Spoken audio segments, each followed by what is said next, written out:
حی علی الفلاح کے بعد حی علی خیر العمل، حی علی خیر العمل، یہ بھی شیعوں کی اذان میں ہے۔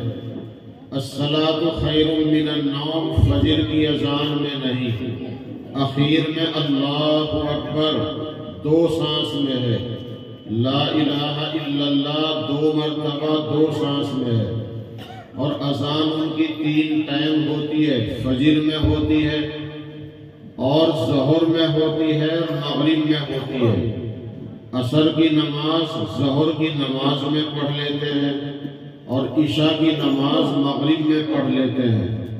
نماز ہاتھ چھوڑ کے پڑھتے ہیں، سجدہ ٹھیکرے پہ کرتے ہیں، وضو میں پہلے پیر دھوتے ہیں، روزہ رکھتے ہیں تو بندش آپ سے پہلے کرتے ہیں، افطاری سنیوں کے بعد کرتے ہیں۔ قرآن کے بارے میں ان کی کتابوں میں لکھا ہے کہ یہ قرآن اللہ کی اصلی کتاب نہیں، اصلی قرآن کو 12ویں امام لے کر غار میں چھپ گئے، اور غار کا نام ہے سر من رہا، اس میں چھپے ہوئے ہیں، قیامت سے پہلے نکلیں گے۔ تو ان کے 12 امام ہیں، ان کا مذہب آپ کے مذہب سے بالکل الگ ہے، ان کی اذان الگ، ان کا قرآن بھی الگ، صحابہ کرام کو گالیاں دینا، برا کہنا ان کا دین ہے، ان کے یہاں ثواب ہے۔ متع جو شریعت نے جس کو زنا کہا، متع کسی عورت کے ساتھ مدت مقرر کر کے نکاح کرنا، میں اتنے دن کے لیے اتنے پیسے کے بدلے نکاح کرتا ہوں، اتنے دن کے لیے، ان کے یہاں ثواب ہے۔ اور حدیث میں اس کو زنا بتایا گیا ہے۔ کچھ دنوں کے لیے ایسا نکاح جائز تھا، متع جس کو کہتے ہیں، رسول پاک صلی اللہ علیہ وسلم نے پھر اس کو ہمیشہ کے لیے حرام بتا دیا تھا اللہ کی طرف سے۔ تقیہ جھوٹ اور دھوکہ، دل میں کچھ ہو زبان سے کچھ کہو، تقیہ ان کے یہاں ثواب ہے۔ غرض یہ ہے کہ وہ مذہب مستقل ایک الگ مذہب ہے۔ تو ہمارے 4 امام ہیں، ان کے ہیں 12۔ ان کے جو 12ویں امام ہیں وہ امام غیب ہے، امام غیب۔ اصل بات یہ ہے کہ جب رسول پاک صلی اللہ علیہ وسلم نے دنیا سے پردہ فرما لیا تو نبی اکرم صلی اللہ علیہ وسلم کے دنیا سے پردہ فرمانے کے بعد شیعہ حضرات نے نبوت کا چور دروازہ کھول دیا امامت کے نام پر۔ اگر یہ کہتے کہ نبوت ابھی جاری ہے، حضرت علی نبی ہیں، حضرت حسین نبی ہیں، حضرت حسن نبی ہیں، تو امت اسے تسلیم نہ کرتی۔ امت کا عقیدہ ہے، قرآن و حدیث سے ثابت ہے کہ نبوت تو آخری نبی پر ختم ہو چکی۔ انہوں نے پلاننگ کے تحت نبوت کو امامت کے نام سے جاری رکھا۔ ان کے عقیدے میں امام نبی سے بڑھ کر ہے۔ لکھتے ہیں کہ امام معصوم ہوتا ہے، اور اہل سنت و جماعت کے عقیدے میں انسانوں میں صرف نبی معصوم ہے، صحابہ مغفور ہیں، ان کی مغفرت کا اعلان ہے، اولیاء اللہ محفوظ ہیں، اللہ ان کی حفاظت کرتا ہے۔ لیکن شیعہ حضرات کی کتابیں بتاتی ہیں کہ امام بھی معصوم ہے، اسے گناہ کا خیال بھی نہیں آتا۔ امام دوسرے انسانوں کی طرح ماں کے پیٹ سے پیدا نہیں ہوتا، بلکہ وہ تو ماں کی ران سے پیدا ہوتا ہے۔ حالانکہ نبی انسان ہے تو انسان کی طرح ماں کے پیٹ سے پیدا ہوا، اور امام ماں کی ران سے نکلا، تاکہ ہم یہ کہہ سکیں دیکھو امام کا رتبہ نبی سے بڑھ گیا، وہ ماں کی ران سے پیدا ہوا ہے۔ امام جیسے سامنے دیکھتا ہے پیچھے بھی دیکھتا ہے۔ امام کو یہ بھی اتھارٹی ہے کہ وہ جس چیز کو چاہے حلال بتا دے، جس چیز کو چاہے حرام بتا دے، حالانکہ اللہ کی طرف سے نبی اس کا پابند ہے کہ جس چیز کو اللہ نے حرام بتایا نبی اسے حرام بتائے گا۔ اللہ کے مشورے اور حکم کے بغیر نبی کسی حلال کو حرام اور حرام کو حلال نہیں بتا سکتا، لیکن ان کے عقیدے میں امام یہ بھی اختیار رکھتا ہے۔ تو امامت کا جو ان کے یہاں عقیدہ ہے اس کا مطلب یہ ہے کہ وہ نبی سے بھی بڑھ کر ہے۔ انہوں نے سوچا کہ ہم نے امامت کا سلسلہ جاری تو کر دیا، لیکن ختم کہاں کریں؟ جیسے نبوت کا سلسلہ اللہ نے انتم سندیش داتا آخری پیغمبر خاتم الانبیاء محمد الرسول اللہ صلی اللہ علیہ وسلم پر نبوت کو اللہ نے ختم کر دیا، یہ امامت ہمیں بھی کہیں نہ کہیں ختم کرنی پڑے گی۔ تو سن تو مجھے یاد نہیں سن کون سا تھا، لیکن تاریخ آج کی تھی، مہینہ شعبان کا تھا، 14 شعبان 15ویں رات شب برات تھی۔ شیعہ حضرات نے اعلان کر دیا کہ ہمارے آخری امام جو بارب امام ہیں وہ پیدا ہو گئے۔ لوگوں نے معلوم کیا ہم بھی دیدار کرنا چاہتے ہیں، وہ کہاں ہیں؟ تو شیعہ حضرات نے بتایا وہ امام غیب ہیں، وہ تو اللہ کی اصلی کتاب کو یعنی قرآن کو لے کر غار میں چھپ گئے، اب تو وہ قیامت سے پہلے آئیں گے، اور حضرت ابو بکر و عمر کو قبروں سے نکال کر سولی پہ لٹکائیں گے، اور حضرت عائشہ کو قبر سے نکال کر سنگسار کریں گے، نعوذ باللہ۔ یہ ہے ان کے کتاب کی باتیں۔ تو انہوں نے کہا بھئی آخری امام پیدا ہو گیا، پٹاخے چلاؤ، حلوے پکاؤ، مٹھائیاں تقسیم کرو۔ آخری امام کی پیدائش کی خوشی میں، کیونکہ امامت ختم ہو رہی ہے، 12واں امام آ گیا اور ہے وہ فرضی امام غیب، تو اس کی پیدائش کا ڈھونگ رچا کر پٹاخے چلائے، خوشی منائی، مٹھائیاں تقسیم ہوئی، حلوے پکائے گئے۔ یہ ہے شب برات کا تہوار ہونا۔ یہ شیعوں کا تہوار ہے، سنیوں کا تہوار نہیں۔ یہ پٹاخے حلوے وہیں سے چلے آ رہے ہیں۔ تو ہمارا کیا ہے؟ ہمارے لیے عبادت کی رات ہے، رحمتوں کی رات ہے، بخششوں کی رات ہے۔ حدیث میں ہے کہ سرکار دو عالم صلی اللہ علیہ وسلم اس رات میں لا علمی میں، جبکہ خبر نہیں تھی، اللہ نے بتایا نہیں تھا، تو آپ بھی آرام کے لیے لیٹ گئے، تہجد روزانہ پڑھتے تھے، کبھی تہجد چھوٹ گئی تو قضا بھی کرتے تھے، اور تہجد کی زیادہ تر 8 رکعات پڑھتے تھے۔ یہاں میں یہ بات بھی ذرا سی صاف کر دوں کہ ہم اہل سنت کیوں کہلاتے ہیں؟ اہل سنت و جماعت، سنت رسول، سنت صحابہ پر عمل اور جماعت صحابہ پر یقین۔ شیعوں کا صحابہ کی جماعت پر یقین نہیں، اور اہل حدیث بھی کچھ اسی طریقے پر چل پڑے، انہیں بھی صحابہ پر اعتماد نہیں، ان کی باتیں ایسا ہی بتاتی ہیں۔ ہم تراویح کی 20 رکعات پڑھتے ہیں، بریلوی اور دیوبندی، ہم تراویح کی 20 رکعات پڑھتے ہیں جو حدیث سے ثابت، جو سنت رسول بھی ہے، سنت صحابہ بھی ہے۔ اور وہابی اور رافضی شیعہ 8 رکعات تراویح بتاتے ہیں، 8 ہی پڑھتے ہیں۔ ہمارے یہاں 3 طلاق 3 ہوتی ہے، اور وہابیوں کے یہاں 3 طلاق 3 نہیں 1 ہوتی ہے۔ ہم قرآن و حدیث کے دلائل کی روشنی میں اہل سنت و جماعت، ہمارے چاروں امام 3 طلاق کو 3 کہتے ہیں، قرآن کی روشنی میں، حدیث کی روشنی میں، اور اجماع صحابہ کی روشنی میں۔ اور ہم نبی کے وسیلے سے دعا کو بہتر جانتے ہیں، ولیوں کے وسیلے سے دعا کو جائز مانتے ہیں، اور وہابیوں کے یہاں نبی کے وسیلے سے اور ولیوں کے وسیلے سے دعا مانگنا ناجائز ہے۔ ہمارے دیوبندیوں اور وہابیوں کے درمیان یہ کئی طرح کا فرق ہے۔ تو یہ بات آپ نے وہابیوں اور دیوبندیوں کے فرق کی سنی اور سمجھی۔ میں کہہ رہا تھا کہ ہمارے لیے یہ عبادت کی رات ہے، کہاں سے ثابت ہوا؟ حدیث میں ہے کہ رسول اللہ صلی اللہ علیہ وسلم آرام کر رہے تھے، حضرت عائشہ کے گھر میں قیام کرنے کی باری تھی۔ حضرت عائشہ فرماتی ہے رات کو میری آنکھ کھلی، کنڈی کھلی پڑی ہے، رسول اللہ گھر میں نہیں۔ میں باہر کو نکلی، دیکھو رسول پاک صلی اللہ علیہ وسلم کدھر گئے، کہاں ہے، یا مسجد میں ہے؟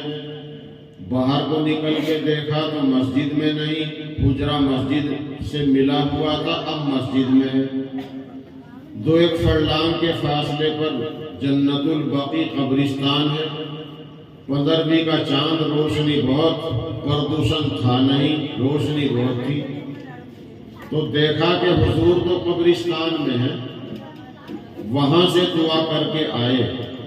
حالانکہ دعا درود مسجد سے بھی ہو سکتا ہے، دعا درود گھر سے بھی ہو سکتا ہے، مگر حضور کا جی چاہا کہ قبرستان جا کر بھی دعا کر دوں، اعلان نہیں کیا، صحابہ کو جگایا نہیں، بلایا نہیں، ورنہ سب کو جگا کر بلا کر جماعت بنا کر چلے جاتے، بس اکیلے ہی چلے گئے۔ ایک دفعہ جانا قبرستان ثابت ہو گیا، ضروری نہیں، جائز ہے، شرط یہ ہے کہ سوتے ہوئے کو نہ جگایا جائے، لوگوں کو پتہ نہ چلے کہ لوگ قبرستان جا رہے ہیں۔ تو حضرت عائشہ نے بتایا حضور آ گئے۔ رسول پاک صلی اللہ علیہ وسلم نے آ کر کے کہا عائشہ تمہیں کیا گمان ہو گیا تھا؟ میں تو آرام کے لیے لیٹ گیا، جبرائیل نے آ کر مجھے جگایا اور کہا یا رسول اللہ صلی اللہ علیہ وسلم آپ لیٹ گئے، آج کی رات تو بڑی رحمتوں کی ہے، 300 رحمتوں کا دروازہ خدا نے کھول دیا آپ کی امت کے لیے۔ آج آپ کی امت کے اتنے لوگ بخشے جائیں گے جتنے بنو کلاب جو بڑا خاندان ہے، سینکڑوں بھیڑ بکریاں ہیں، جتنے ان کی بکریوں کے بال ہیں، اتنے لوگ آج بخشے جائیں گے۔ یہ مجھے جبرائیل نے بتایا، اور یہ بھی بتایا حدیث میں کہ اس رات میں اللہ تعالیٰ اگلی شب برات تک فیصلے کرتا ہے۔ اللہ کرے کس کے یہاں بچہ پیدا ہوگا، اللہ کرے کس بیمار کو راحت ملے گی، خدا نہ کرے کس کی موت آئے گی، اللہ کرے کس کے کاروبار میں نفع ہوگا، خدا نہ کرے کس کے کاروبار میں نقصان ہوگا۔ یہ سارے فیصلے آج کی رات میں ہوں گے اگلی شب برات تک۔ پھر آنے والی جو رمضان کی شب قدر ہے اس میں یہ فرشتوں کے حوالے کر دیے جائیں گے، اے فرشتوں یہ فیصلے کیے ہوئے ہیں، اب پورے سال ان کے مطابق ان کے انوسار چلتے رہو اور یہ فیصلے نافذ کرتے رہو۔ یہ ہے شب برات کی حقیقت۔ اس لیے اس میں جتنی دیر ہو عبادت کرو، قرآن پڑھو، تلاوت کرو، تسبیح پڑھو، کبھی کبھی جلسہ ہو گیا جلسہ غور سے سنو، پھر انفرادی عبادت میں لگو، جب نیند آ جائے سو جاؤ۔ سونا خرافات کرنے والے سے بہتر ہے، جو واہیات میں ٹائم پاس کر رہا ہو اس سے بہتر ہے سونے والے کا سونا، کیونکہ سونے والا کوئی واہیات کام نہیں کر رہا۔ ہمت ہے صبح کو روزہ رکھ لو، نفلی روزہ ہے، رکھ لیں گے ثواب، نہیں رکھیں گے کوئی گناہ نہیں۔ یہ ہے شب برات کا عمل اور حقیقت۔ رسول اللہ صلی اللہ علیہ وسلم نے فرمایا عائشہ مجھے ایک فہرست بتائی ہے جبرائیل نے، اور یہ بتایا ہے کہ 10 آدمیوں کی 10 گناہگاروں کی لسٹ میرے پاس ایسی ہے کہ ان کی بخشش شب برات میں بھی نہیں ہوگی جب تک کہ وہ سچی توبہ نہ کر لیں۔ اللہ کے ساتھ شرک کرنے والا، اللہ کے ساتھ شرک کرنے والا مرادیں اللہ کے بندوں سے مانگنے والا، مرغے بکرے چادریں قبروں پر چڑھانے والا؟ طریقہ یہ ہے کہ مرغا بکرا چادر غریب کو دو، جو کام آنے والی چادر ہو وہ، اور اللہ سے دعا کرو اللہ اس کا ثواب فلاں مزار والے کو پہنچا دیجئے، تو ثواب پہنچے گا، ہمیں بھی ثواب ملے گا، چادر مرغا بکرا غریب کے کام آئے گا۔ اگر ہم نے اسی کے نام کی چڑھا دی، اللہ نے قرآن میں اس کو حرام بتایا ہے، ہماری کیا حیثیت ہے کسی چیز کو حرام بتانے کی؟ ما اہل بہ لغیر اللہ، ما اہل لغیر اللہ بہ، یہ ہے قرآن کی آیت کا ٹکڑا جس میں اللہ کے علاوہ کے نام پر کسی چیز کو پکارنا اللہ نے حرام بتایا ہے۔ تو صدقہ اللہ کے نام پہ کر کے ثواب کسی اللہ والے کو پہنچا دیں، یہ جائز ہے۔ نیاز اللہ کے نام کی ہو، ثواب انہیں پہنچا دیں۔